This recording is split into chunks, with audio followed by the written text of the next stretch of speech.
tulad po ng penalties, last point siguro, pinag-iisipan na po namin, sabi nyo nga, hindi commensurate sa kinikita nyo sa isa.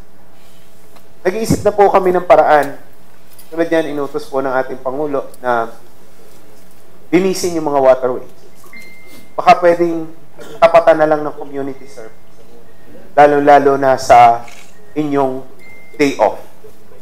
Para instead na mawalan kayo ng oras sa paghahanap buhay or magbayad kayo nung dapat ipapakain nyo na sa inyong pamilya, mag-community service na lang.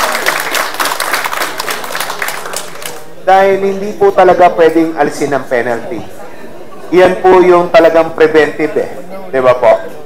Iyan po yung talagang mag-i-instill ng disiplina sa atin.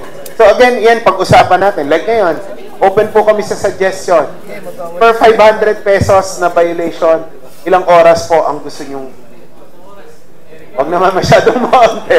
Kasi magiging hindi na preventive eh. Di ba?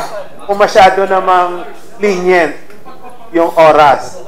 So, pwede naman siguro na i-consider nyo na kailangan nyo rin naman ng exercise. Di ba? Chairman, regarding naman po dun sa violation, clear ko lang po, are we considering really na bawasan yung penalty fees or palitan ito ng community service po? Siguro po, offhand, hindi na po kami magbabawas ng fee. Dahil ang penalty naman po, hindi lang po kayo ang apektado niyan eh. Paano po yung mayayaman? Like yung mga nagbabiolate ng number coding. Kayo naman exempted ng number coding. Diba? Ang gagawin nila, kisa mag-taxi ako, mag-violate na lang ako. Bayad na lang ako. Dahil mababa yung penalty. So we also have to consider that. Ang pag-usapan na lang po natin siguro, yung mayayaman naman, more likely, hindi magko-community service yan eh. Dahil they can pay. Pag-usapan na lang po siguro natin kung ano yung klase ng community service at kung gaano kahaba. Doon na lang po siguro namin i-compensate.